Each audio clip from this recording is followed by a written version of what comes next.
Hi, y'all.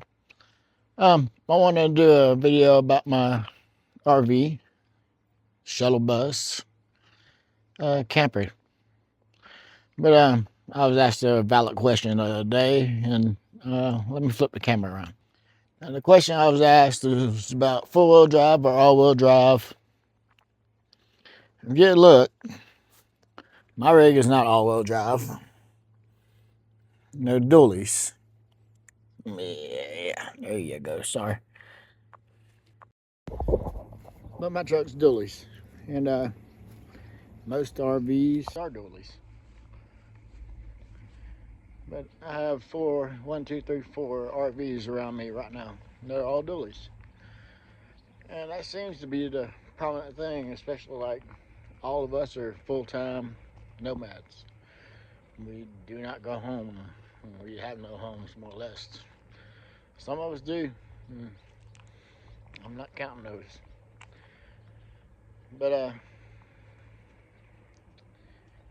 so like as on four-wheel drive, we really don't use them.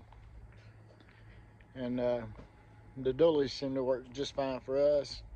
I have one friend that has a four-wheel drive van, and he likes it, and he goes way deeper than what we ever think about going.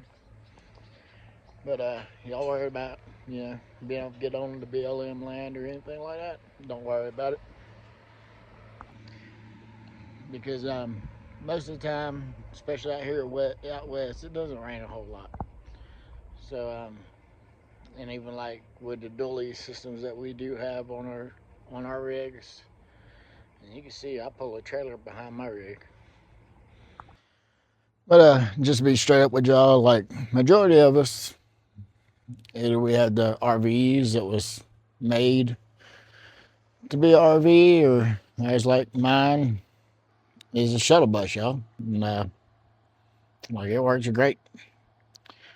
And the reason I went for a shuttle bus is so I could build it out the way I wanted it versus, I pre-built out like my neighbor over there, or like my neighbor right there, she got built out pre. And then my neighbor right here, he's got a RV and already, built out. And then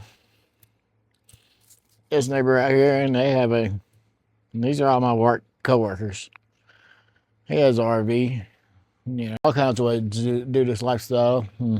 I've seen people do it in cars, vans, tents, book bags, shuttle buses, short buses, box trucks, and mostly like the trend is mostly dualies.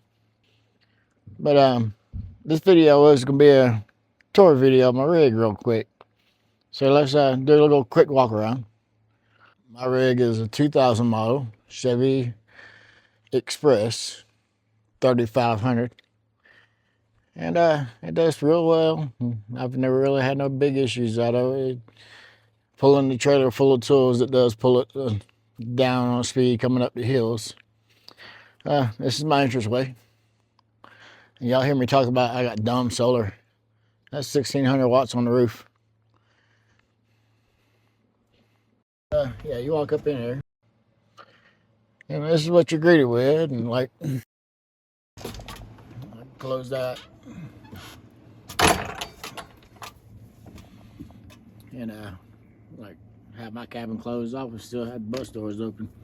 That way somebody wants to come up and visit, and they can knock or whatever. But plus I got a doorbell.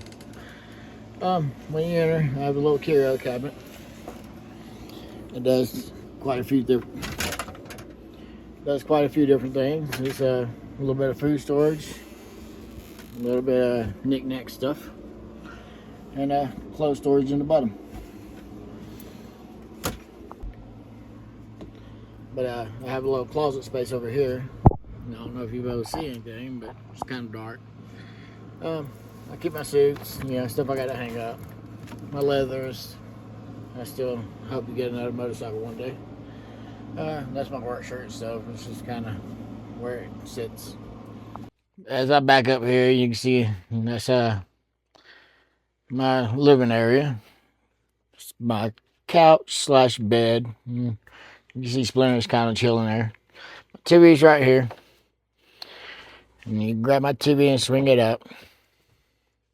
It's on a swing arm, and I got a long one, that way I can swing it and just get it out of my way. But one of my guitars over there, and then I got some guitars in the closet and stuff.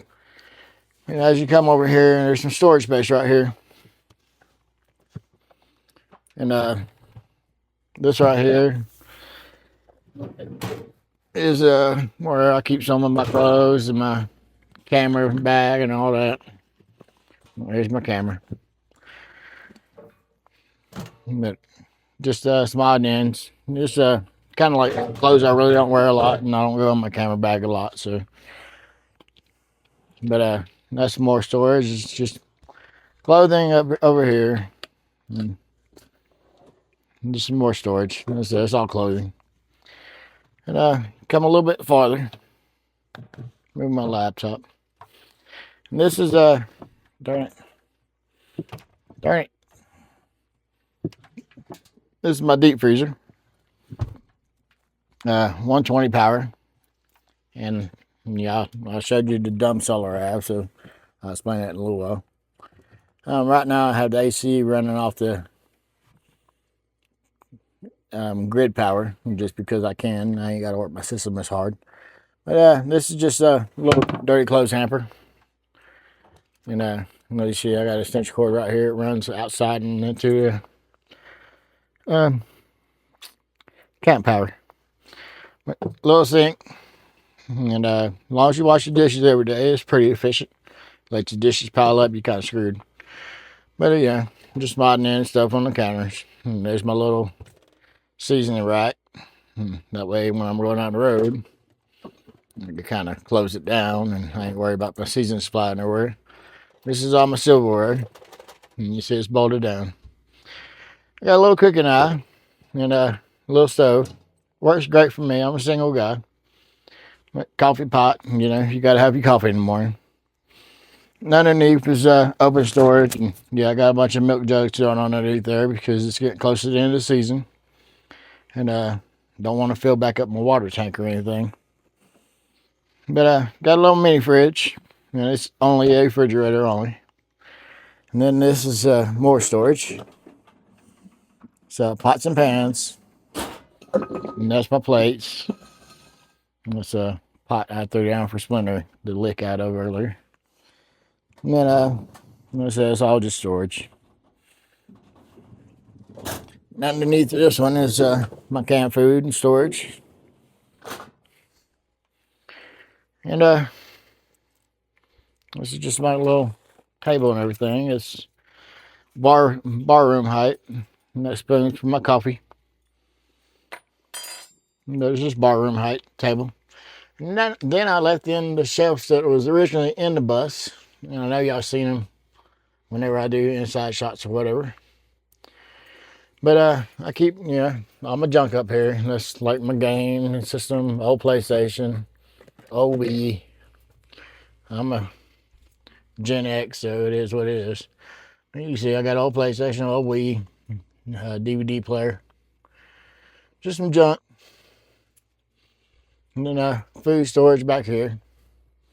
And more food storage, coffee, stuff here, tea, bathroom supplies, and then come over here into the Splinter stuff. And you see, little treats and everything. And that's more or less a full tour of my bus, y'all, beyond the mechanic room in the back. Let's walk around there and look at that. I went with an eco-worthy solar controller panel and 4 of these eco-worthy batteries. There's 2 there, and then there's 2 back and behind here. There's 2 back there. And I wired it all in, everything, and I'll get into more specifics. This is a diesel heater, and it runs out into my main area. This is my wastewater tank. And I just got it opened up, and it goes right out into the drain. Got full hookups out here at the campground right now. But this is where my AC vents out at. And I have a second vent down underneath my batteries over here that feeds it, and then this vents out. And then that's a 55-gallon drum. That is my clean water. And so I have 55 gallons of water on board at all times. And as I said, it works out great for me. But if y'all are looking into doing this lifestyle or anything, you're thinking about buying an RV, if that's where you want to go, that's where you want to go. But like me personally, I wanted to be able to feel like I was at home when I walked into my rig. And everything inside that rig, I more or less grew up around. That's my grandmother's table, and the wood was salvaged from an old barn that I did at my last house. I did an urban homestead. And the kitchen is actually my grandpa's bed. Now all the kitchen supplies and all that, y'all know that's new. I ain't no trying to sugarcoat anything like that. But this is my trailer. I keep an American flag running. And yes, that is a deck on top of my trailer, so I can chill out and look at the mountains and have me a decent good old time while I'm outside. But I just wanted to share that with y'all. And as I said, if y'all looking into getting into this, best thing to do is if you don't want to go through the headache of trying to convert a commercial vehicle into an RV or anything, sometimes it can be a headache depending on what state you live in. Sometimes it's real easy. Me, I just left mine as a commercial vehicle, and I insure it as a commercial vehicle as non-commercial use. And it's been working out for me. I finally found the paperwork on how to do it in Georgia, so I plan on doing that, here soon. But hope y'all got something out of this video. I had one person reach out and asked about the four-wheel drive or all-wheel drive, and I done commented back to her, but I told her I'd do a video about it also. But I was planning on doing this tour video also, and so y'all got a 2-for-1. What kind of vehicle you should have in a desert situation or nomad situation in our case. Because like most of us, I got one neighbor from New York, one neighbor from Wisconsin, one from Texas, and I can't remember where they're from. I think they said North Virginia or up north somewhere. But just so y'all understand, you ain't got to have the best of the best. I hope y'all learned something. If you did, hit thumbs up. If you have any questions that you want to be answered, like the one viewer that reached out to me this week, I hope I answered your question too. Just type it in a comment. I'll shoot you an answer, and if I feel like it's worthy of a video, I'll also, include it in a video or make a video particularly about it. I'll catch y'all next week, y'all. Appreciate it.